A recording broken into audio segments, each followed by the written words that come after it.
बहुत ही मुबारकबाद डॉक्टर साहब आपको, डॉक्टर पॉल को, इतनी खूबसूरत उन्होंने रिसर्च स्टडी की है। मेरे पास ये कल ही शाम को पहुंची, मैंने आखिरी चैप्टर और बाकी सरसरी तौर पे इस पर निगाह डाली। मुझसे 2-3 दिन पहले ही ये कहा गया कि ये फंक्शन है, इसलिए लॉन्च कीजिए, आप आइए। तो मुझे ये शुबा है कि मुझसे पहले किसी ने वादा किया था, वो डंडी मार गया और आपने लास्ट मिनट पे मुझे बुला लिया। लेकिन मुझे उसमें कोई झिझक इसलिए नहीं हुई क्योंकि ये तो मुझे देखने में ये वर्क इतना अच्छा लगा।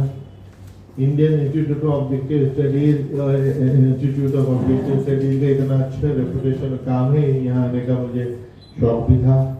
तीसरा, जैसे कि मैडम ने इंट्रोड्यूस किया, मैं IAS अफसर हूँ, मेरा तो काम ही स्टेपनी का काम है। जब बाकी टायर फट जाता है तो स्टेपनी आगे काम करती है। जब सब लोग काम करना बंद करें तो IAS अफसर ही उसको आगे चला पाता है, चाहे वो कोई क्राइसिस हो, कोई इमरजेंसी हो। तो उस पॉइंट ऑफ व्यू से भी मुझे बड़े शॉर्ट नोटिस पे, जबकि आज 3-4 और फंक्शन में मुझे जाना है।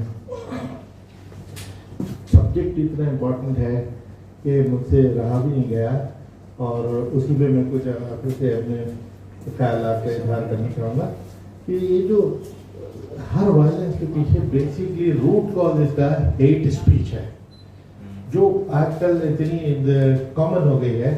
पहले जरा सा भी कोई बोले, पहले बहुत एहतियात से बोला जाता था, कम्युनिटी का नाम नहीं लिया जाता था और मुबहम अंदाज से इस किस्म के कोई इंसिडेंट होते थे उनका जिक्र होता था। लेकिन आज तक खुले आप हिंदू मुस्लिम सिख ईसाई ये सब चलता है।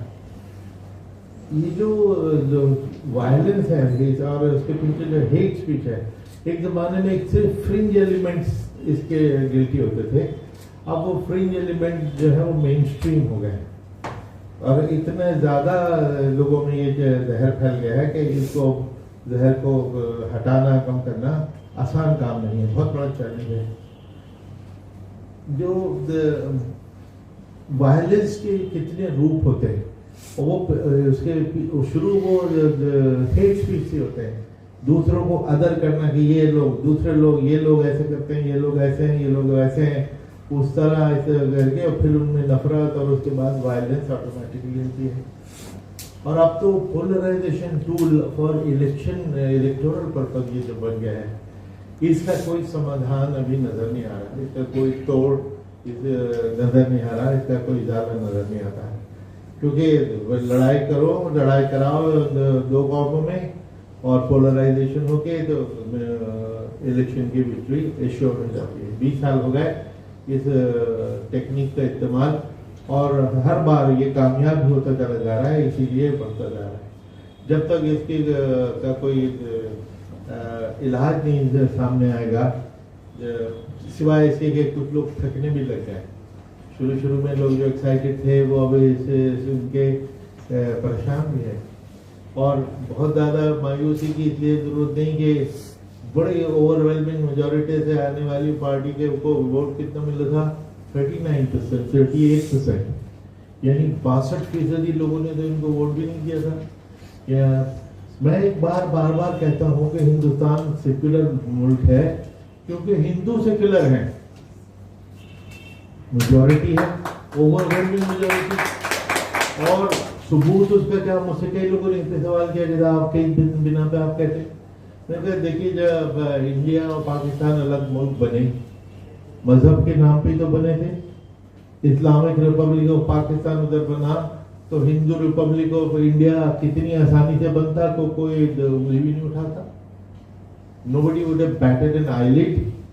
लेकिन हमारी कॉन्स्टिट्यूएंट असेंबली 83% उसमें हिंदू, वो भी अपर कास्ट हिंदुओं का डोमिनेशन, उन्होंने यूनानिमसली एक सेक्युलर इंडिया को चुना। तो सेक्युलर इंडिया तो हिंदू ने बनाया at the peak of Hindu Muslim divide.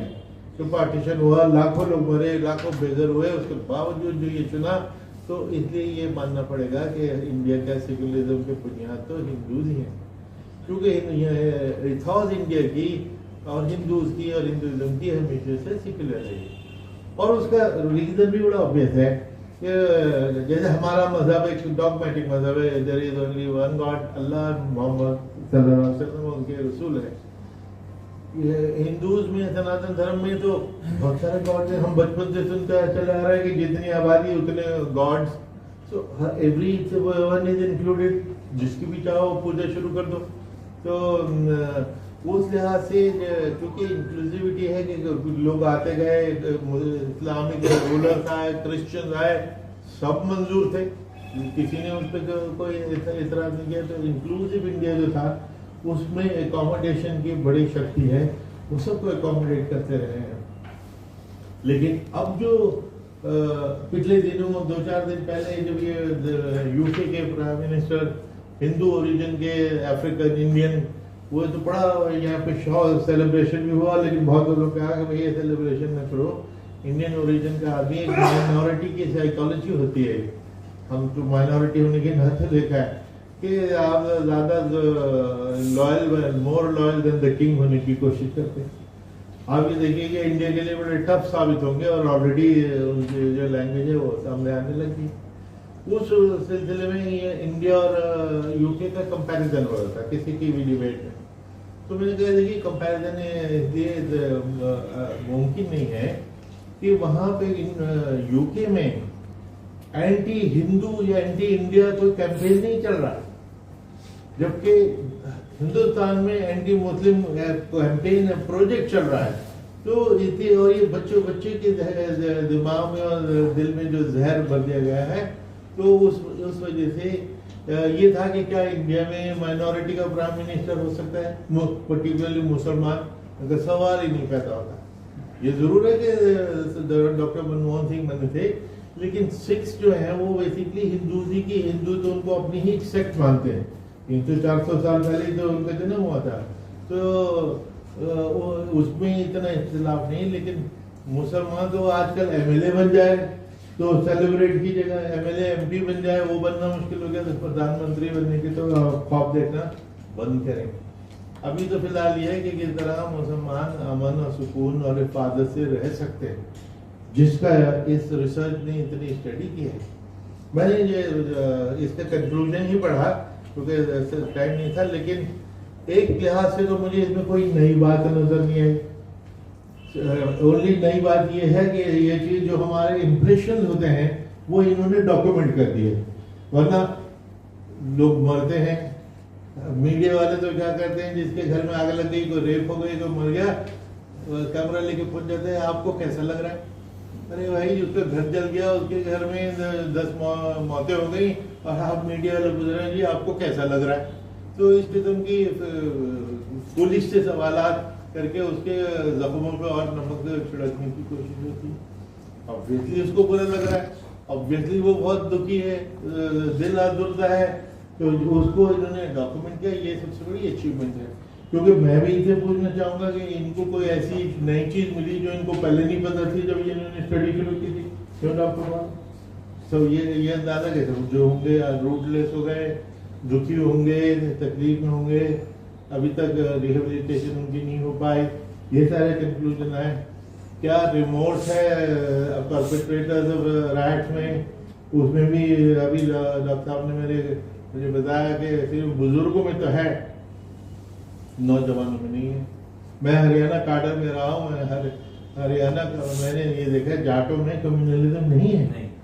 तो और इसीलिए इस इलाके में अभी जैसा आपने फरमाया कि ये पहली बार यहाँ पे राइट हुए, पहले कभी नहीं हुए थे, क्योंकि मुसलमान और जाट बिल्कुल चरण सिंह के सारे फॉलोअर्स है, तो एक ही साथ मिलके ये हमेशा रहे हैं।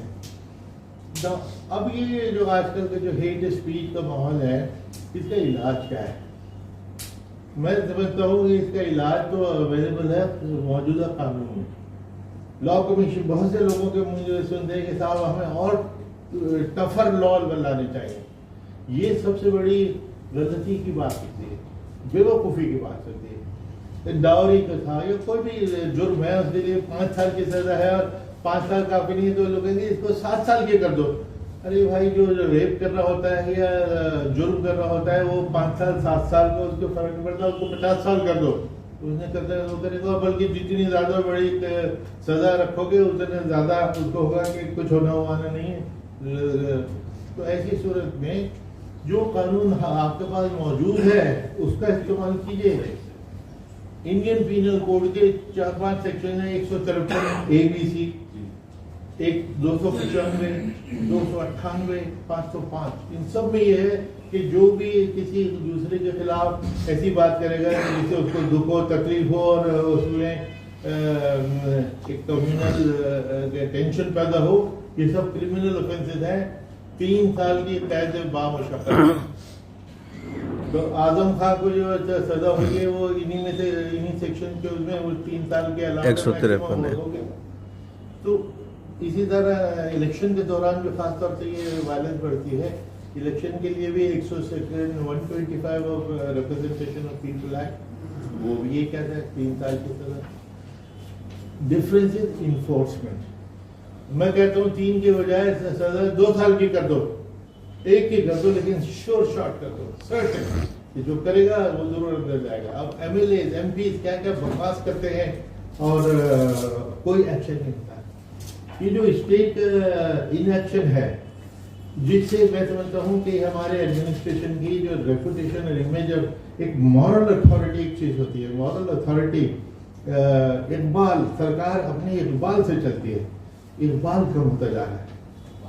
ये उस इकबाल का तर्जुमा करना बड़ा मुश्किल है, लेकिन इकबाल से चलती है। जब इकबाल कम हो गया, मैंने अपनी किताब 8 साल पहले लिखी थी इलेक्शन पे, an undocumented wonder the making of the great Indian election. उसमें मैंने ये बात कही थी कि सरकार का जब इकबाल था तो एक कांस्टेबल एक लाठी लेके 1000 के क्राउड को हैंडल कर सकता था। आज कितना है कि वो 1 to 1 है, बल्कि कांस्टेबल अगर दुबला पतला है और क्रिमिनल मोटा है तो कांस्टेबल ही को जान बचा के भागनी पड़ेगी। ये हालत हो गई क्योंकि उसकी जो मॉरल अथॉरिटी है खत्म हो गई। अब लोग, जनता इंसाफ एक्सपेक्ट करती है, अब उसी एडमिनिस्ट्रेशन से इंसाफ नहीं मिले। मुझे तो हैरानी होती है, हमारे जो IPS ऑफिसर, जो हमारे एक ही बरादरी से हम लोग हैं, उसी सिविल सर्विस एग्जाम से हम आते हैं, और कैसे उसमें एक तरफ तो बहुत वो मर्दानगी दिखाते हैं जब चाहें, दूसरी तरफ बिल्कुल भीगी बिल्ली बन जाते हैं, चूहा बन जाते हैं। यहाँ पे धर्म संसद में ओपन कॉल होती है जेनोसाइड की कि इनकी औरतों को रेप करो, और 3 हफ्ते 4 हफ्ते बाद DGP साहब प्रेस कॉन्फ्रेंस में बोल रहे थे हम अभी इसकी तफ्तीश कर रहे हैं। 3 महीने 3 हफ्ते 4 हफ्ते बाद वो तफ्तीश ही कर रहे होते हैं कि क्या हुआ, उनको नजर नहीं आता क्योंकि पॉलिटिकल मास्टर से उनको सिग्नल नहीं मिला उसके। अच्छा, हर एक अफसर ऐसा नहीं है, लेकिन उसकी कमर ऐसी तोड़ दी गई है आहिस्ता आहिस्ता कि उसको ट्रांसफर कर देंगे, उसको हर किस्म की हैरासमेंट करेंगे, उसके ऊपर केसेस बना देंगे। इस वजह से डर के मारे जो पॉलिटिकल मास्टर्स हैं जो कहते हैं वो करने की कोशिश की। टोटल डिस्क्रिमिनेशन नजर आ रहा है कि जिसको पकड़ना है उसको 5 मिनट में पकड़ ले। अगर टेक्स्ट बुक से एडमिनिस्ट्रेशन चले, कोई SHO की नॉलेज के बिना पत्ता नहीं हिल सकता, ऐसे हमारे लॉज हैं और पुलिस रूल वगैरह हैं, लेकिन ये सब सिर्फ देखने दिखाने के लिए रह गए और इसमें बड़ी सेलेक्टिविटी तो गई। मीडिया का रोल ये बड़ा खराब हो गया। मीडिया का काम तो ऑनेस्ट रिपोर्टिंग होता है, लेकिन आप देखिए आजकल जो एंकर्स होते हैं, न्यूज एंकर, वो पार्टी के स्पोक्समैन से ज्यादा लाउड और कमिटेड होते हैं। ऐसा नहीं लगता वो न्यूट्रल एंकर है, वो तो बिल्कुल पार्टी के स्पोक्समैन है। आपको बुलाएंगे और आपको उनकी उस शो में बुरा भला कहेंगे, गालियां देंगे। तो शर्म आती है देखते हुए ऐसे लोगों को, लेकिन फ्लरिश कर रहे हैं क्योंकि इनको बाकी के बहुत सारे कुछ फायदे कहीं ना कहीं से पहुंच जाते होंगे, या उनके मैनेजमेंट उनसे ये एक्सपेक्ट करता है। तो उनमें आपस में मीडिया में कंपटीशन चल रहा है कि कौन ज्यादा जहर फैलाता है। एक जहरीली किस्म की मीडिया रिपोर्ट और मीडिया प्रेजेंटेशन देखने को मिली। इंटरनेट उसने तो और भी तबाही मचा दी। जिस तरह हेट स्पीच जिस तरह फैलती है, with in half a minute लाखों लोगों को एक जहरीले और झूठे सच्चे मैसेजेस पहुंचाएं जिस पर राइट हो सकते हैं, देश में आग लग सकती है, उसकी रोकथाम की बड़ी जरूरत है। इसमें एक चीज ये भी समझने की जरूरत है कि ये जो हेट नैरेटिव है ये सिर्फ इंडिया ही का नहीं, ये ग्लोबल फिनोमेनन है, पूरी दुनिया में है।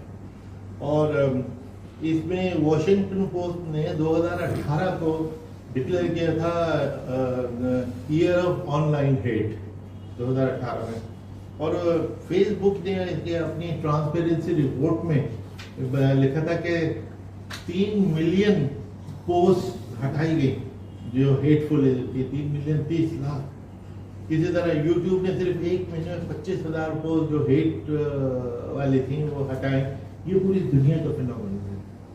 मुझे एक इंसिडेंट याद है कि 1992 में 92 में मैं पहली जब मैं गवर्नमेंट ऑफ इंडिया में जॉइंट सेक्रेटरी बन गया है, उस जमाने में एक इंटेलिजेंस ब्यूरो आईबी के पास हम नए जो जॉइंट सेक्रेटरी आते थे उनकी एक दिन का ब्रीफिंग होता था, ट्रेनिंग या ब्रीफिंग कि भाई क्या सिक्योरिटी सिचुएशन क्या है, आप अपने ऑफिस को कैसे प्रोटेक्ट करें, आप अपने मोहल्ले को, आप अपने शहर को, आप अपने देश को, आप अपने घर को कैसे प्रोटेक्ट करें, ये उस बारे में वो होता है। तो एक एक्सपर्ट ने एक इंटरेस्टिंग बात कही, उसने कहा कि देखिए जब से सोवियत यूनियन का ब्रेकडाउन हुआ है तो कम से कम Soviet Union was a check on American imperialistic domination. तो वो कहने लगे कि उसके बाद अब अमेरिका को एक एनिमी इन्वेंट करना पड़ेगा, एक मैन्युफैक्चर करना पड़ेगा, और मोस्ट प्रोबेबली वो इस्लाम होगा। पहले होता था भागो भागो कम्युनिस्ट आ रहे हैं, डराते थे कम्युनिस्ट के नाम से, और वो सारे नेशन जो है एक हो जाती थी। अब वो कम्युनिज्म जब खत्म हो गया तो किसी से तो डराना है, तो उन्होंने एक इस्लाम का एक शुरू कर दिया। ये अनफॉर्चुनेटली जो ट्विन टावर का जो अटैक हुआ उसने जो दुनिया भर में जो हिंदुस्तान की फोर्सेस जो पोलराइज करना चाहती थी, हमेशा साल से ट्राई कर रही थी, लेकिन कामयाब इसलिए नहीं होनी थी कि हिंदू था सेक्युलर, वो सेक्युलर हिंदू उनकी बात सुनता ही नहीं था। लेकिन जब ये ट्विन टावर अटैक हुआ पूरे दुनिया में हो गया, उधर अमेरिका और इजराइल को इंटरेस्ट है हेट स्पीच को करने की और एक पर्टिकुलर कौम को विलन बनाने की, इंडिया को की भी वही रिक्वायरमेंट हुई भी है, तो ये तो दूसरे को हालात शूट कर गए। टेरर अटैक कहीं पे होता है दुनिया में, यहाँ पे 10, 20, 50 लोग इधर से उधर चले जाते हैं अपनी थिंकिंग, जो मुसलमानों से जो नफरत करते हैं। तो ये जो हालात जिसकी वजह से पोलराइजेशन बढ़ती जा रही है, यही सबसे बड़ा एक फिक्र की वजह है। इसमें सरकार का इंडिफरेंट होना ये बहुत क्रिमिनल है, और जुडिशरी को प्रोएक्टिव जो होना चाहिए। अब जुडिशरी भी इंतजार करती है कि कोई एफआईआर लेके जाए तो वो एक्ट करते हैं। क्या वो मीडिया नहीं देखते या बाहर नहीं पढ़ते, इस किस्म की हेट स्पीच से उनका कॉन्शियस नहीं जागता? भी सोचना चाहिए कि ये सबसे ultimate protector of the constitution and civil liberties, human life, इस तो जुडिशरी है। क्या वो अपना रोल अदा कर रहा है, ये भी स्टडी का विषय होना चाहिए। एक मैं iOS से रिक्वेस्ट करूंगा, कल परसों में एक वीडियो किसी ने भेजा जो व्हाट्सएप में आते रहते हैं कि गुजरात के कोई बीजेपी के लीडर है, ये बोल रहे हैं कि 2002 में कहने लगे कि एक ऐसा मोहल्ला जहाँ पे सिर्फ ठेठ हिंदू रहते हैं, वहाँ पे इन्होंने 100 लोगों को टोपी और दाढ़ी वाले वहाँ पे भेजे कि आप जाके प्रो पाकिस्तान स्लोगन करो।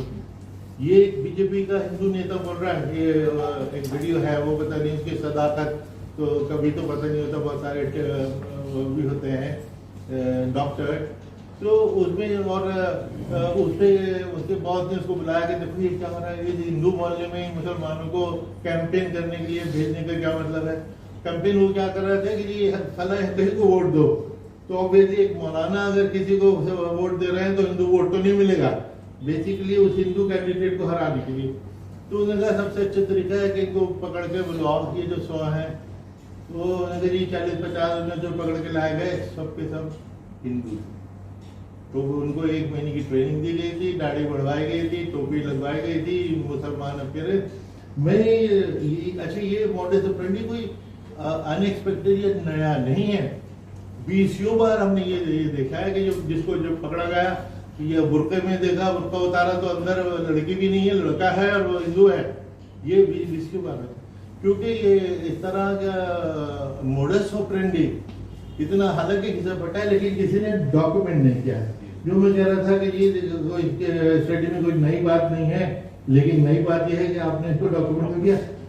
जो मैं आपको बता रहा हूँ ये मुझे, मैं समझता हूँ सभी को पता है कि ये मॉडस ऑपरेंडी है, डोंट यू एग्री कि होता है, लेकिन इसकी कोई डॉक्यूमेंट नहीं है। iOS को चाहिए इसके, और you need to doctor Google कीजिए, 150 इंसिडेंट जमा हो गया, आपको एक आधे घंटे में आ जाएंगे, उनको जमा कीजिए और ये चीज उनको कन्फ्रंट कीजिए, दिखाइए कि, और लोगों को बताइए कि भैया ये ड्रामेबाजी है, इसको हमें बंद करना चाहिए और नफरत से आगे नहीं चल सकते। इन्होंने स्टडी में बड़ी ठीक बात की कि बच्चे सबसे ज्यादा प्रभावित होते हैं, उनसे ज्यादा मुतासर होते हैं, और औरतें, किसी भी वायलेंस के फर्स्ट विक्टिम औरतें होती हैं और बच्चे होते हैं। उस पे हम लोगों की इंसेंसिटिविटी बड़ी अफसोस की बात है। फाइनली मैं इस पे खत्म करूंगा कि मैंने पिछले दिनों किताब लिखी, पॉपुलेशन मिथ, जो ये है, और इसको मेरे सजेशन होगा, दरखास्त होगी कि आप लोग इसको जरूर अमेज़न पे ऑर्डर करें। हार्पर कॉलिंस इसका पब्लिशर है, अमेज़न पे मिलती है। इसमें ऐसे ऐसे मिथ जो जिनका शिकार मैं भी था, कि इम्प्रेशन ये कि मुसलमान के घर में 10 बच्चे होते हैं, अगर हिंदुओं के पड़ोसी के घर में 2 बच्चे हैं तो मुसलमान के 10 होते हैं। एक ही इम्प्रेशन तो मुझे भी था। मुसलमान 4 तीनियां करते हैं और रीजन ये दिया जाता है कि वो ताकि ज्यादा बच्चे पैदा कर सकें और वो पॉलिटिकल पावर कैप्चर कर सके। देखिए था इसमें जो स्टडी की, पिछले दिनों में हम कुछ लोग मिस्टर मोहन भागवत से मिले थे, उनको भी ये किताब हमने पेश की और हमने ये बताया, हमने कहा कि साहब देखिए, एक तो हिंदू और मुसलमान की आबादी में 1 से ज्यादा का फर्क नहीं था, 1 बच्चे का फर्क, 10-10 बच्चों का नहीं है। और 30 साल पहले ये नेशनल फैमिली हेल्थ सर्वे हर 5 साल में भारत सरकार का आता है। 1991-92 में 1 बच्चे का डिफरेंस था, 1.1 टू बी प्रिसाइज। मुसलमान ज्यादा तेजी से फैमिली प्लानिंग अडॉप्ट कर रहे हैं हिंदुओं के मुकाबले में, और वो गैप घटते घटते घटते 0.3 पे आ गया। लेकिन ये फैक्ट है कि मुसलमानों के बच्चे सबसे ज्यादा होते हैं, चाहे वो 0.3 ही ज्यादा है, लेकिन है सबसे ज्यादा।